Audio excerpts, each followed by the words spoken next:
The Wallabies run a line-out move familiar to anyone who was ever any good at rugby at 4, set into midfield and squeeze a penalty out of Tom Curry, allowing Noah Lolaseo to level the scores and bring us to half-time. And then, for anyone watching Stan Sport's consistently excellent coverage, two very interesting things happen. One is Sonny Bill Williams says this. It was almost like a movie script, you couldn't write it. And the second is this. The coverage gives us an inside look at the Wallabies changing rooms, and not just a quick glance that lets us know that even international level, top teams still form a circle and yell squeeze, but proper coverage of those changing rooms. And as Dave Rennie gives the team talk that will go on to inspire a 24-point second half, a huge turnaround, one word written on his whiteboard really stands out.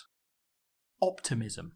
Eddie Jones's England arrived in Perth focused on intensity, accuracy, shithousery and power, and they were beaten out by a team who bristled with joy for the game and in that second half exploded with that optimism as it slowly turned into just cold, hard belief. It took the Wallabies to their first defeat of England since the 2015 World Cup. So, how did Australia turn that excitement into action? And are England as bad as people seem to continually think they are, considering, they actually are on a losing streak at the minute? I think there's a pretty good metaphor for this game as a whole that begins in the very first minute. Off first phase, Farrell drops off this lovely ball to Marchant who smashes over the gain line. So Michael Hooper grabs Farrell, just tugs him, just trying to, pull him away from organising the next phase. But England have a second playmaker and Marcus Smith is bloody sharp. Seeing that Hooper is distracted by grappling Farrell like he's George Ford in one of a surprising number of fanfictions, Smith calls Genge round to try and target Hooper, figuring he'll be out of position, he won't be ready to make the tackle, but he snaps into action and runs at Parecki, a front rower, hoping to draw him so Genge can hit the hole between him and Hooper. However, the sheer Wallaby work rate sees Neville eat up the ground to choke Genge, and then the world-classness of Hooper sees him sense a turnover chance. He lodges himself in, and Curry is so focused on clearing out Hooper as the main threat identified by Eddie Jones and past, that it actually just opens up a pass for Valentini to get paws on the ball and hold Genge up, winning the Wallabies the turnover. But the metaphor only completed 70 minutes later. Right after the try by Folau Faenga, Jack now regains the ball and powers into the 22. He offloads and Ludlam smashes his way towards the try line, while Smith then takes control. He orders a carry, and whilst Vunipola explodes through contact, Hooper is almost over it to turn it over. But knowing the threat he poses, England target Hooper once again and smash him off the ball. So Smith sets up to strike the next phase. He calls it behind from Ludlam, and the sheer threat of his step, of his ability, and Steward's size and pace allows him to free up the space and thread it perfectly over the top to Nowell once again. England are now in incredible ascendancy here. The momentum they've achieved is phenomenal and Smith is pulling the string superbly. But the Wallabies never give up. Having just scored moments earlier, Faenga knows this moment is just as important. He makes an enormous shot and twists Chesham into the path of Hooper. The captain gives himself the widest base possible. Not just great for keeping his balance, but also for making himself an obvious target. England are flinging bodies at him all game, just smashing him out whenever he gets near a ruck, and they do so again here. But England are so focused on Hooper, knocking him out the way actually actively opens up space for Samu to get over the ball and win the critical turnover. From minute 1 through to, minute 78, but close enough. The Wallabies worked hard and looked for opportunities. It's easy to be optimistic on attack, but to scavenge for chances and turnovers, for enormous shots, for crucial interventions when you're in defence, when England are on top, when they have the kind of momentum they do here, is what the Wallabies are all about. Any other team would look to just hang on and hope the opposition make an error, but this Australia side want more.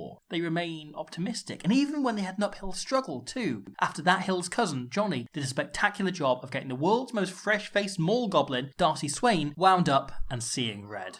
Now, off the pitch, Johnny Hill is an enormous softie, and as we see here, biscuit-loving weirdo. I love biscuits, absolutely love them. Christmas Day for me, like first cup of tea and loads of biscuits. I'm thinking in my head now, I've got chocolate hobnob, bourbons, custard creams. I couldn't give one credit though, because I love you love them all. Fox's selection boxes at Christmas. I'm not mad on Christmas dinner because I'm just feel sick from biscuits. But the moment he steps onto the grass, he becomes the biggest cunt in the world. And it's honestly a kind of beautiful sight to see that transformation, and something Eddie Jones deployed in inspired fashion this week. Now, this was the 6th card of Darcy Swain's career so far, and whilst 4 of the other 5 are professional fouls, on his own line or for slipping high in a tackle, his card this year against the Blues was actually pretty interesting, right? After making this tackle, Kurt Eklund, the hooker here, pins him on the floor and keeps him there for ages. As he returns to the line, line. Swain eyes up Eklund. Fast forward a few phases. Eklund is running latch here. The two haven't crossed paths since. Swain eyes him up, and he's still looking at him as the attack is settling in front of him. And then Swain gets caught offside because he wasn't fully paying attention, and ultimately then binned down to his team's repeat infringements. Swain is not a dirty player. He's not an enforcer type lock whose anger makes him a ticking time bomb. He's the kind of second row whose aggression is entirely under control and channeled, but it's still present. And that's why Eddie Jones' decision to have Hill target him was so inspired. Because,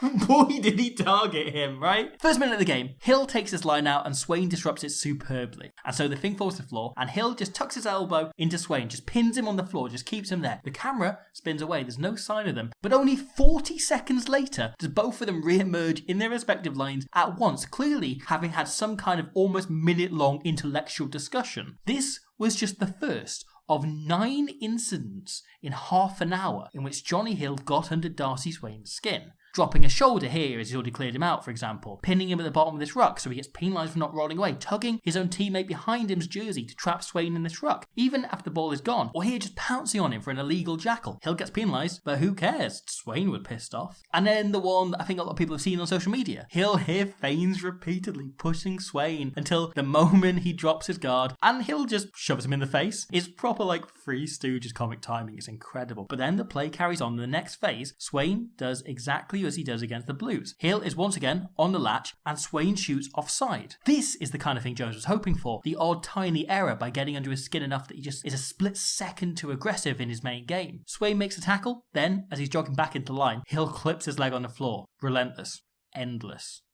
Well, 5 minutes later, the pair meet again at a line-out, and Johnny Hill goes for the nuclear. Every limb is in Swain's business, and his hands, in particular, in his hair. He just won't let go. And he's having the best time doing it. Look how happy Johnny Hill is winding him up. It's great. And then Swain makes him let go. The moment the footage of this headbutt goes up on the big screen, Hill is smirking. As he sits down in the sin bin, he looks delighted with himself. His job was to eke a couple of penalties out of his opposition second row, and he's managed to get him sent off. And it's fascinating because in amongst the Johnny Hill should be sent to the electric chair takes, the consensus has been that England were just as shit now as they were in the Six Nations. Yet watching it back, England actually played really quite well and have made enormous bounds from what we saw earlier this year, especially in that crucial area of attack. I speculated a month or so ago about how Marcus Smith and Owen Farrell might play off each other, and we saw that starting to click in this really promising fashion this weekend. We can see it on their first attack of the game. Our first phase, the ball goes through both Smith and Farrell's hands in order to invite Van der Poel up to crash it up. But it's on the next phase that we really get to see what this partnership could create. Farrell is an incredible tactician and organiser, and this allows him to unlock an extra use of Smith's vision and speed. He goes immediately into first receiver with Jamie George on his shoulder, and Smith uses his sheer pace to remain hidden until the last second. Normally, a fly-off is pretty visible. The defence knows where they are. The task is to work out who they're passing to, what they're going to do. Deception only used to hide the options they're going to take. But Smith's speed has allowed England to create an extra layer of subterfuge, and he gets steward over the gain line here. And the next phase, the Wallabies are so aware of Smith, so carefully watching for him, they're expecting the ball out the back, and so the tackles are soft, allowing Hill to pump forwards. This is the kind of ball Smith would have called out to himself during the Six Nations and looked to pull some kind of magic bullshit. But instead of tempting hibernating rabbits out of the hat, his game has now matured to the point that he recognises this is a phase too soon, and they're better off playing off front foot ball his patience now creates. And England then run the same trick again. Farrell at first receiver, and Smith hides himself and uses his pace to become an option right at the last second. Karevi sees this and jumps on him, but England are so unlucky that Lolisea reads this so well, because he almost puts Marchand right through for a line break. Things then get scrappy, and Farrell and Smith stop to re-strategise, while Jack Nell takes over temporarily. Smith spots the space in the far right corner and communicates it with Farrell, who's in a better position to take the kick. Stewart contests it well, and England have made an easy 20 metres here. Curry then plays 9, but little piss boy shuts this down real well, flying up from the sweeper position to pressure Gench. So, knowing that someone's going to be filling the space in white, Australia are quite happy to drift, but Little Piss Boy is dropping back in behind the line, and it creates this kind of dogleg that Smith notices and figures it's a perfect opportunity to try and isolate a debutant hooker. He flips the inside ball, and the two wingers interlink, And this is just a split second longer for Nall to better aim his pass away from being a try for Marchant.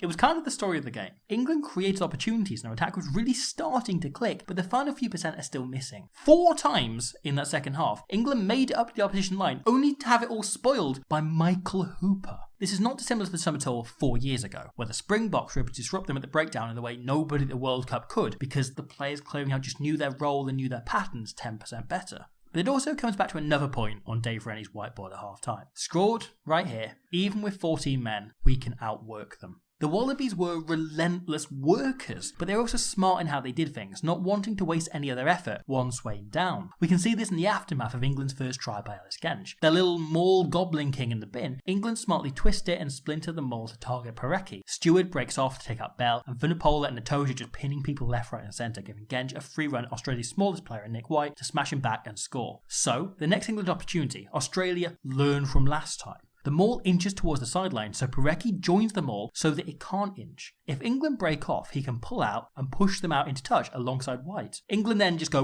okay, abandon ship, and start to pick and go. Hooper waits for George to be separated from his ball carrier and enters with a very small window of time available before Itoje can clear him out. He flaps the ball about to make it as obvious to the referee as possible that yep, our penalty, sir. Thank you very much, mate. It doesn't have to be aggressive. Here the Wallabies are happy to stand off and drift a man down until England have played enough of their hand that Karevi knows where it's going and can make the huge hit to welcome Danny Kerr back to international rugby. It was one part of a great game from Karevi, who just continues getting better and better. The way the Wallabies are able to use him as an auxiliary fly half is really exciting, but I also want to give kudos to Noah Loleseo. Not only was he absolutely, unbelievably rock solid playing 80 after expecting to be on the bench, but the thing I love about him is his willingness to listen. There are a few fly-halves out there with as few control freak tendencies as Loleseo. He plays the pivot position because he wants to get the best out of others around him rather than to be the focal point of everything. Yet that doesn't mean he can't take control when he sees the best way to unlock a defence. And we see a brilliant mixture of bossing and listening in the crucial try finished by Jordi Petaia.